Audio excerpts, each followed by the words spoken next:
Merry Christmas. Merry Christmas. Merry Christmas. Hey, 25 days of Christmas. I bet you're asking, what's this all about? And by the way, I'm Ryan Kibbe, lead pastor, along with my co-lead pastor, Hope Kibbe. Yes.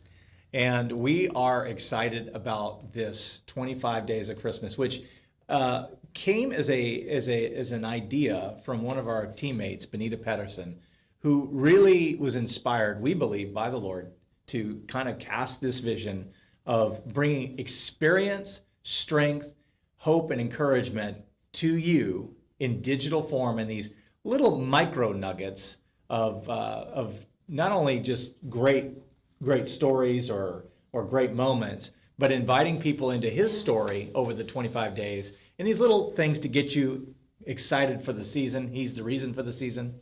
And to hopefully navigate this interesting world that we're living in this season that we're living in. And so I just felt like for the first one, we need to let people know you're going to see all kinds of different people, not just pastors. You're going to see people in our church. They're going to have different things that are on their heart and these little micro bursts of encouragement that we believe it'll be good news that you can use throughout the holiday season. And so to kind of set you up, one of the things that you felt strongly about was just sharing, as we prepare for Christmas, how the Kibbes go about that.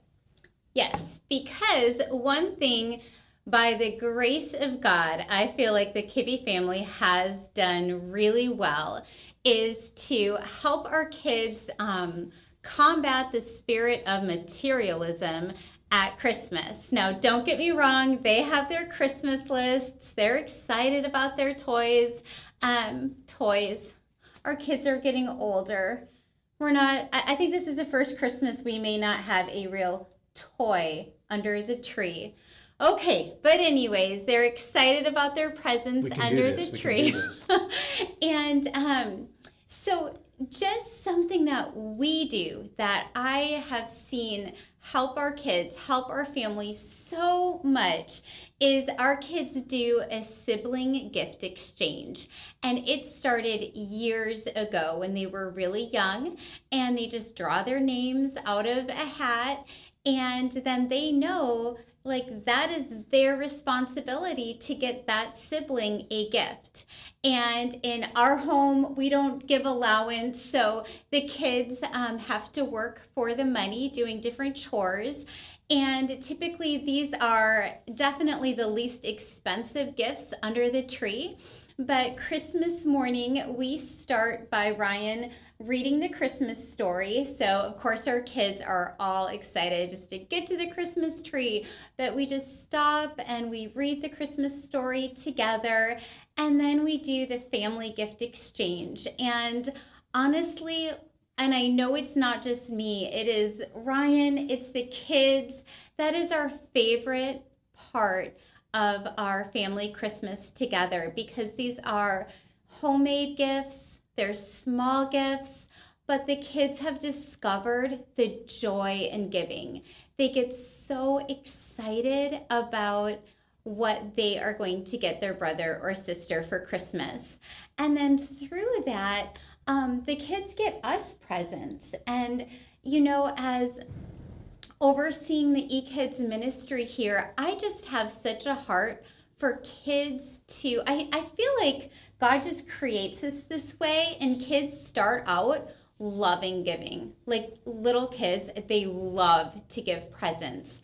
And we just want to, and it doesn't have to just be presents. They love to give pictures to their parents. They love to make things and give them away. And we want to continue to foster that love of giving in children. So our kids give us gifts, and we've come to expect that, not because we just really want that present under the tree, but because we know it fosters in them a love of giving. And just as a fun example, years ago, before we moved into this church location, Ryan spent more time working from home. And it was kind of an inside joke because the kids would run in the room and, he'd get frustrated, like, you don't come in here while I'm working type of thing. And so Marissa, this was her gift to Ryan. And this just, as you know, hangs on the door. And Ryan and the kids love Marvel. That's just something that they have fun watching the movies together. So here's Captain America. Welcome, the captain is in. So you can go in and talk to Dad. Or we've got Iron Man and not now, busy saving the world. So in other words, do not disturb Dad. And so just fun little things. And I think our kids have discovered that it's more about the meaning of the gifts, and they don't need to be big and expensive to really experience that joy of giving. So I just wanted to share that with you if that was something that maybe you could incorporate into your family. And one of the things that we do, we always read from, as you mentioned, the Christmas story, and we take different elements of it. And as we were preparing for this kind of scene setter for the 25 days of encouragement, you're going to see many different people speak to.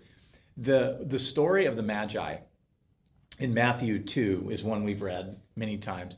But I felt for this year that the Lord wanted me to just kind of invite you into a window of Elevation Church's history. And it was in Christmas of 2012. We were literally a 2-month-old congregation. And I read the story that I read to my kids, and I read it in the context of what it spoke to me and what it speaks to them. And I think it speaks to what I spoke to Elevation Church in 2012, what I've spoken to my kids on Christmas morning. I feel like God is speaking to you and for people listening throughout this next 25 days. And in 2012, we have a picture of that, by the way, I want to show you. It was at the Meadows. We were 2 months old as a church. There's a picture. The Christmas Eve service was called Awe and Wonder. Pastor Julie came up with a great title and a great ambiance. That was just in this little hotel space. And what an incredible thing. And I read this story and I actually preached this message on Christmas Eve. So just to keep it real simple, I'm not going to do the whole thing. But in Matthew 2, verse 9, it says, "Behold, the star," meaning the Magi following the star, "which they had seen in the east, went before them, till it came and stood over where the young child was." Matthew 2, verse 10, "When they saw the star, they rejoiced with exceedingly great joy. And when they had come down into the house, they saw the young child with Mary his mother, and fell down and worshipped him. And when they had opened their treasures, they presented gifts to him, gold, frankincense, and myrrh. Then being divinely warned in a dream that they should not return to Herod, they departed for their own country another way." I just want to say a couple of quick points, and then this talk will be done. The first is that the Magi were what in our culture we would call the pagans. They were the New Agers, the Wiccans, the warlocks, the wolves, the outsiders, the non-churched people.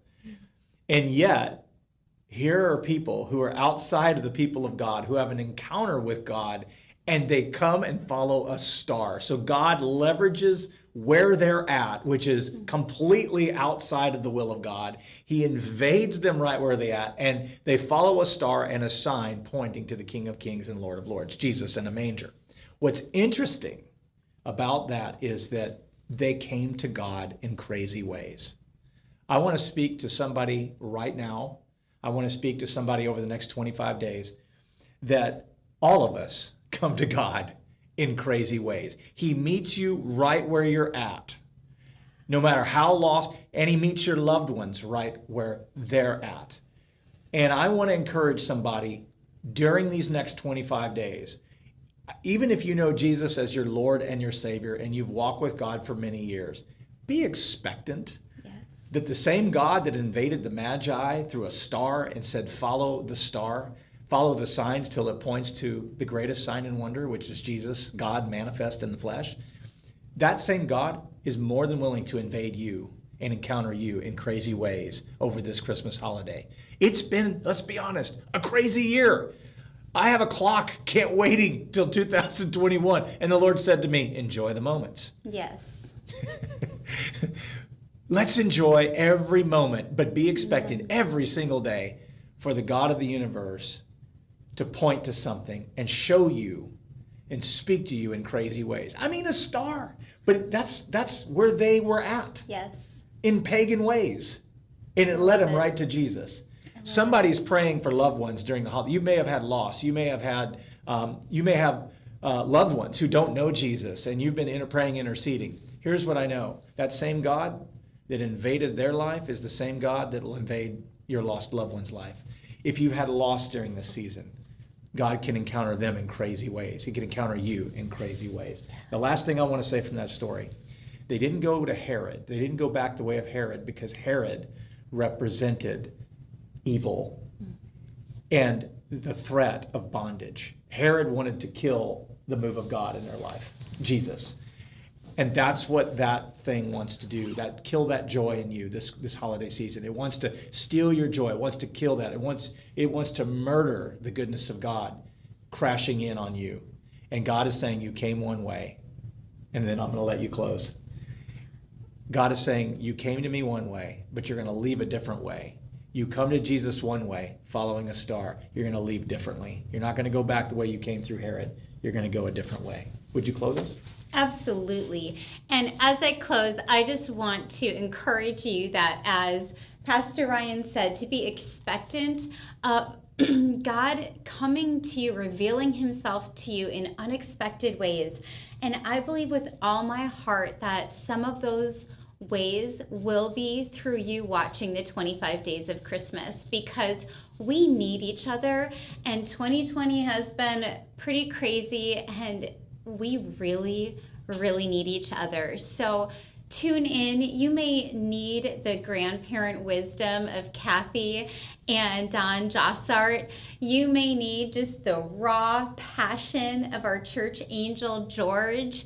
Who knows, but there's so much diversity and richness coming to you, and I believe impartation. So you guys just have an awesome December, and we'll see you before, but I'm also super excited for our Christmas Eve services. So God bless. God is our guide, and he's bringing guidance. So follow his signs. Amen. To a great, and be expectant, a great year and a great Christmas. We love you. Bye. Bye.